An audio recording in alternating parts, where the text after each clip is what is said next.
আমরা সারাংশ নিয়ে আলোচনা করব। তো সারাংশ তোমাদের এই ইউনিট টেস্টে আছে, মানে গরমের ছুটির পর যে পরীক্ষাটা তোমাদের হতে চলেছে তাতে সারাংশ একটা উল্লেখযোগ্য ভূমিকা নেবে, এবং এই সারাংশ, ভাবার্থ, এগুলো তোমাদের পুরো ক্লাস 9 জুড়েই করতে হবে।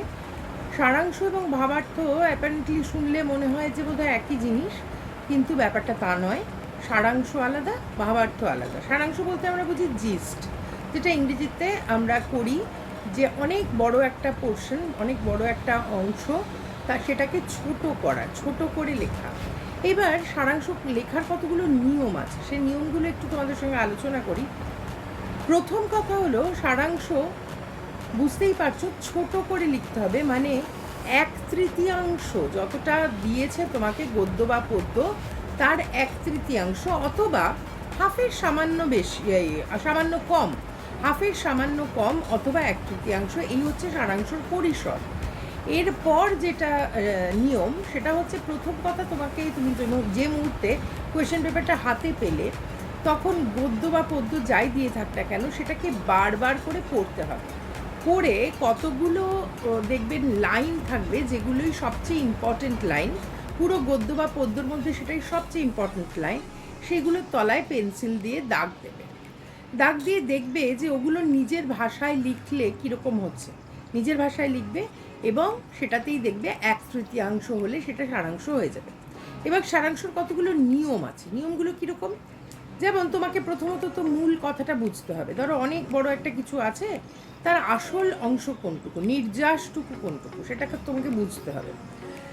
তারপরে দেখো, এই যে এক্ষুনি একটা কথা বললাম যে যেটা খুব তাৎপর্যমূলক বাক্য বা শব্দ, সেগুলোর তলায় আন্ডারলাইন করতে হবে পেন্সিল দিয়ে, কেমন? এরপর দেখো, হয়তো কোনো কোটেশন অথবা কোনো কবিতা, এমন হতে পারে রবীন্দ্রনাথের কোনো কবিতা দেওয়া হলো, তুমি জানো এটা রবীন্দ্রনাথের কবিতা, কিন্তু তুমি কিছুতেই লেখকের বা কবির বা ঔপন্যাসিকের, যেটা থেকেই নেওয়া হয়ে থাক, তার নাম মানে রচয়িতার নাম উল্লেখ করবে না, জানা থাকলেও উল্লেখ করবে না। এর পরের নিয়মটা কি? সেটা হচ্ছে উত্তম বা মধ্যম পুরুষে কিছু বলবে না। উত্তম পুরুষ মানে আমি, মধ্যম পুরুষ হচ্ছে তুমি। এই আমি তুমি দিয়ে কিছু বলা যাবে না। তার মানে যদি এরকম থাকে কোনো কোটেশন যে জগদীশবাবু বললেন আমি বড় ভালো মানুষ, এরকম একটা কোটেশন থাকে, তো তোমরা কি লিখবে? জগদীশবাবু জানিয়েছিলেন যে তিনি ভালো মানুষ, তাই তো? তারপরে কখনোই ডাইরেক্ট স্পিচে, প্রত্যক্ষ উক্তিতে কিচ্ছু লেখা যাবে না, এটা সারাংশর একদম নিয়ম, ঠিক আছে? এরপরে যে নিয়মটা সেটা হচ্ছে ভাষা সহজ হবে। এ তো জানা কথাই, জিস্ট মানে তোমাকে সবটুকু নির্যাস বার করতে হবে, যেমন করে আমরা মুসম্বির রস বার করি ওরকম করে রসটুকু বার করে নিতে হবে। এরপর হচ্ছে মূল গদ্য বা পদ্যের কোনো অংশ হুবহু টুকতে পারবে না, এটার ভাষা বদলে নিজের ভাষায় লিখতে হবে। কখনোই কোনো লাইন যত ভালোই লাগুক না কেন সেটা কখনোই হুবহু টুকতে পারবে না, ঠিক আছে?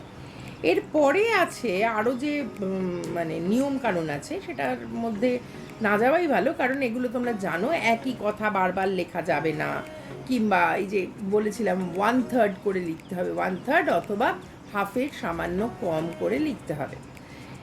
ব্যক্তিগত মতামত প্রকাশ করা যাবে না, এইটা প্রতিবেদনের ক্ষেত্রেও সত্যি, প্রতিবেদন পরে তোমরা শিখবে ক্লাস 10-এ, তো এটা প্রতিবেদনের ক্ষেত্রেও সত্যি, বা এর সারাংশের ক্ষেত্রেও একই কথা প্রযোজ্য। কখনোই নিজের কোনো মতামত লিখবে না, যেটুকু দেওয়া আছে তার থেকে যেটুকু বেরোচ্ছে সেইটুকুই লিখবে, যে আমার এটা ভালো লাগলো কি খারাপ লাগলো বা কোনো একটা মতামত দিয়ে দিলাম, এটা যেন কখনো না হয়। এই হলো সারাংশর মূল নিয়ম। তাহলে মেনলি কি, পুরোটা একবার পড়ে নিতে হবে, পড়ে নিয়ে যেগুলো ইম্পর্টেন্ট লাইন সেগুলো তলায় দাগ দিতে হবে পেন্সিল দিয়ে। মনে রাখতে হবে যে এইগুলো এই ভাষায় হুবহু লেখা যাবে না, নিজের ভাষায় লিখতে হবে। লিখে 1/3 হয়ে গেলে বা হাফের কম হলে লেখাটা বন্ধ করতে হবে। আরেকটা জিনিস সেটা হচ্ছে এমন কোনো লাইন বা শব্দ বাদ দেবে না যেটা খুব ইম্পর্টেন্ট, কেমন?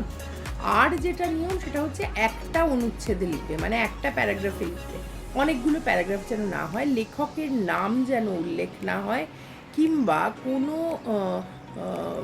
কি বলবো ইম্পর্টেন্ট জিনিস, সেটা আমার খুব ভাল লাগলো বলে আমি সেটা টুকে দিলাম, সেরকম যেন না হয়। আরেকটা কি বলেছিলাম, উক্তি প্রত্যুক্তি করে লেখা যাবে না, মানে ডাইরেক্ট স্পিচে তুমি কিছু লিখতে পারবে না, আমি তুমি দিয়ে কিছু লেখা চলবে না। এবার একটা সারাংশ আমরা একটু আলোচনা করব, কেমন? তাহলে বুঝতে পারবে যে সারাংশটা কেমন হয়। একটা ছোট অংশ পড়ছি আমি, সেটা তোমরা প্রয়োজন হলে টুকে নিতে পারো।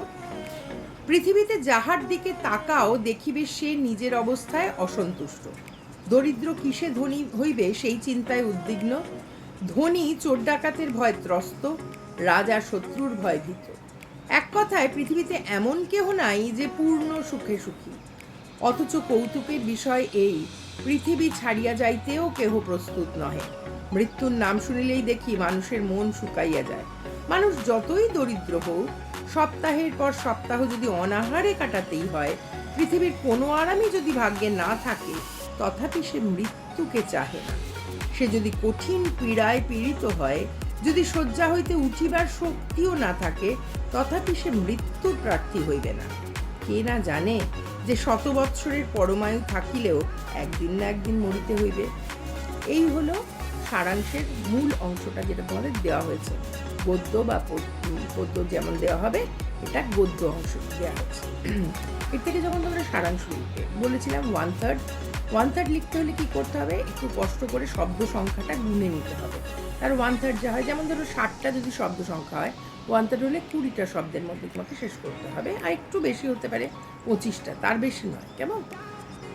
এর সারাংশটা কি হবে, ধনী দরিদ্র এমনকি দুরারোগ্য ব্যাধিগ্রস্ত মানুষও অতৃপ্ত অসুখী জীবন কাটায়, তথাপি কেউই জীবন ত্যাগ করতে চায় না।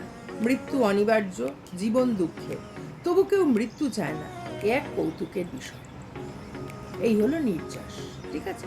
মানে এত যে উদাহরণ হলো, যে কোনো মানুষ অসুস্থ হয়ে পড়লো, সারাদিন খেতে পেলো না, সপ্তাহের পর সপ্তাহ খেতে পাচ্ছে না, কিংবা প্রচুর মানুষের দুঃখ রয়েছে, সেই দুঃখগুলো সে অতিক্রম, এত যে কথা এখানে, রাজা শত্রুর ভয় ভীত, ধনী চোর ডাকাতের ভয় ভীত, এগুলো কিচ্ছু লিখলে না। তুমি কি লিখলে, যে প্রত্যেকে, যত ধনী হোক, দরিদ্র হোক, দুরারোগ্য ব্যাধিগ্রস্ত হোক, প্রত্যেকে অতৃপ্ত অসুখী জীবন কাটায়, মানে কিন্তু কখনো মৃত্যুকে কামনা করে না, কেমন?